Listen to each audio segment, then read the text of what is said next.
நண்பர்களே வணக்கம். நமன் சிசியால், wing commander நமன் சிசியால். இன்று இளைஞர்களின் உதடுகள் முணுமுணுத்துக் கொண்டு இருக்கக்கூடிய ஒரு பெயர், தன்னம்பிக்கையின் மொத்த உருவம். தான் ஒரு பைலட் ஆகணும், விமானி ஆகணும் அப்படின்ற பேஷன், அந்த துடிப்பு இருக்கு பாருங்க. அந்த துடிப்பினுடைய விளைவு நினைச்சதை சாதிச்சிட்டாருங்க இந்த இளைஞர்.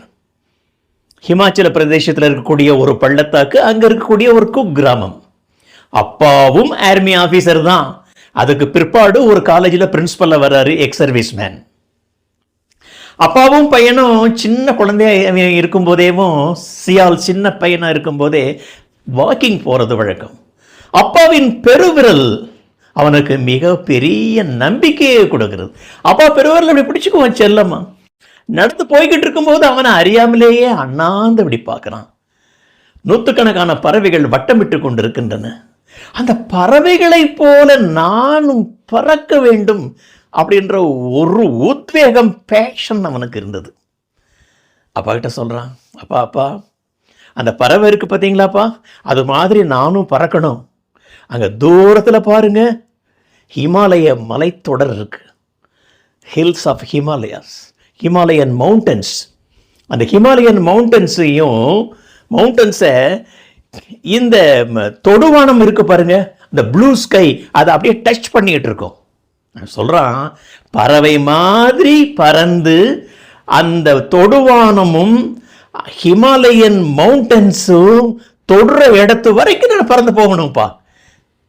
அப்பா கண்டுபிடிச்சிட்டாரு, this fellow wants to become a pilot. He wants to join Indian Air Force. மகனே, உனக்கு நான் தன்னம்பிக்கை கொடுக்கிறேன், உனக்கு மன உறுதி கொடுக்கிறேன். அப்பா பையனோட சேர்ந்து டிராவல் பண்ணி அந்த மிஷன் எய்ம் இருக்கு பாருங்க, அதை அடைவதற்கு எந்த அப்பா பையனோட சேர்ந்து டிராவல் பண்றாரோ அந்த இடத்துல தாங்க பையன் நிச்சயமாக ஜெயிப்பான்.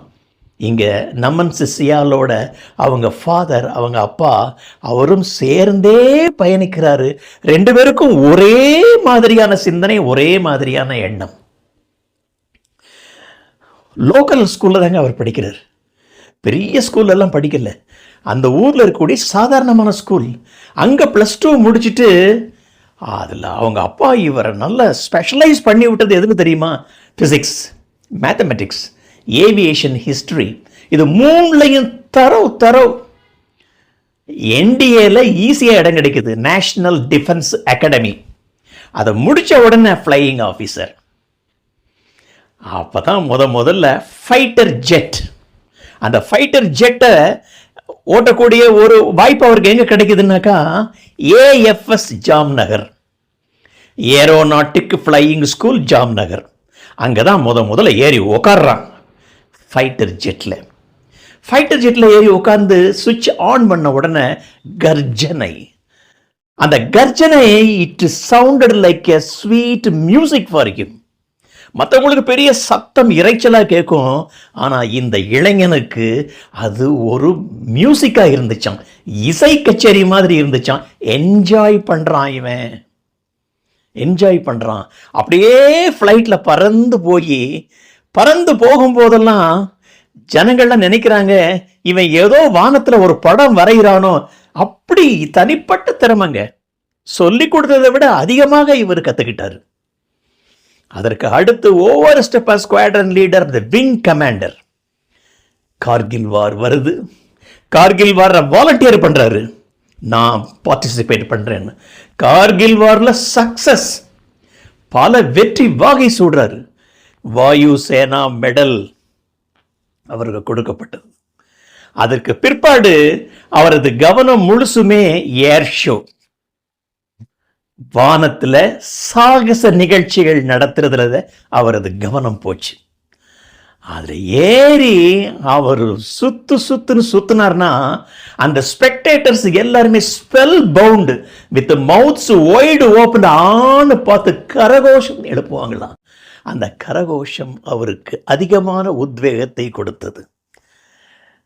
அந்த ப்ளூ ஸ்கைல ஏதோ ரவிவர்மா படம் வரைஞ்ச மாதிரி இவருடைய அந்த ஜெட் அப்படியே பறந்து போகும்போது பின்னாடி அந்த ஒயிட் ஸ்மோக் படம் வரைஞ்ச மாதிரியே இருக்குமா. என்ன மாதிரி போகணுமோ அது மாதிரி எல்லாம் அந்த ஜெட் இவருக்கு சொன்னபடி கேட்குமா. அப்படி போய்கிட்டு இருந்தார் ஏர் ஷோவில். அப்படிப்பட்ட ஏர் ஷோ தான் துபாயில் இப்போ ரீசெண்டாக நடந்தது. அதில் கூட பார்த்தீங்கன்னாக்கா ஒரு ஒரு அந்த ஒரு there was a flaw in the machine. அது அந்த இயந்திர கோளாறு, அதை யாராலையும் ஒன்றும் செய்ய முடியாது. இயந்திர கோளாறு காரணமாக அவர் அப்படியே அந்த மேனோவர் பண்ணிக்கிட்டு இருக்கும்போது, ஏரோபேட்டிக் மேனோவர் பண்ணிக்கிட்டு இருக்கும்போது, இன்வெர்டட் ஏரோபேட்டிக் மேனோவர் அப்படிம்பாங்க, அதாவது குறைஞ்ச உயரத்துலேயும் சாகசம் பண்ணுறது, அப்படியே இயந்திர கோளாறு, மெக்கானிக்கல் ஃபெயில்யூர், அப்படியே திரும்பவும் நோஸ் டைவ் ஆகுது. அவரால் திரும்பவும் அவரும் சீட்டை விட்டு எந்திரிக்க முடியல. he had his lost breath. நண்பர்களே, தன்னம்பிக்கையின் மொத்த உருவம், மன உறுதியின் மொத்த உருவம். ஒரு மனுஷன் உன்னை சாதிக்கணும்னா ஆசை மட்டும் இருந்தால் பத்தாது. ஆசை இருக்கு நிறைய, இப்படி இப்படி போகணும், இப்படி போகணும், இப்படி ஆகணும்னு. அதோட சேர்த்து ஆர்வம் வேண்டுங்க. ஆசை பிளஸ் ஆர்வம் ஈக்குவல் டு சக்சஸ். நமன் சியால் அவர்களுக்கு ஆசை இருந்தது, எய்ம் இருந்துச்சு, மிஷன் வச்சிருந்தாரு. அதுக்கு தகுந்த மாதிரி ஹார்ட் ஒர்க், அதுதாங்க ஆர்வத்தினுடைய வெளிப்பாடு. அப்பாவும் சேர்ந்தே டிராவல் பண்ணுறாரு, அவர் வெற்றி பெற்றார். அவரை நான் வானத்தின் குழந்தை என்று சொல்லுவேன். இந்த வானம் பெற்றெடுத்த குழந்தை. கடைசியில் அந்த வான் உலகத்தில் இருக்கக்கூடிய அந்த விண்ணவர்கள், அந்த தேவர்கள், அவங்களே அந்த குழந்தையை அப்படி மென்மையாக வாங்கிக்கிட்டாங்க.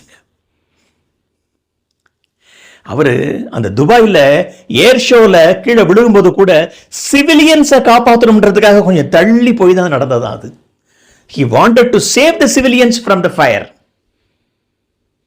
They say, மறக்க முடியாத ஒரு காட்சி என் கண்ணில் இன்னும் மீண்டும் மீண்டும் வந்துக்கிட்டே இருக்குங்க. அவருடைய மனைவி, இளம் மனைவி, 6 வயசுல குழந்தை. அந்த மனைவி அந்த யூனிஃபார்மோட ஒரு சல்யூட் அடிப்பாங்க பாருங்க, வீர வணக்கம். எல்லாருக்கும் கண்ணில் தண்ணி வந்துடும். இது ஒரு dedicated family, a family known for its sacrifice. தியாகத்தின் மொத்த உருவம். இதுதாங்க பாரதத்தின் அடையாளம். பாரதத்தின் அடையாளம் என்னது?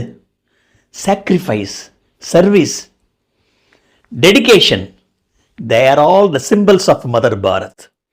And he is a symbol of Mother Bharat. இவர் பாரதத்தின் பொக்கிஷம், மன உறுதியின் சின்னம், தன்னம்பிக்கையின் மொத்த உருவம், இளைஞர்களுக்கு வழிகாட்டி.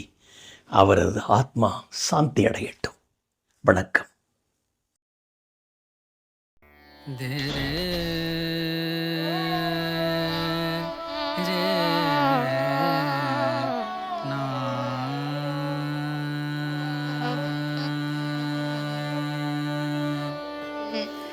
Re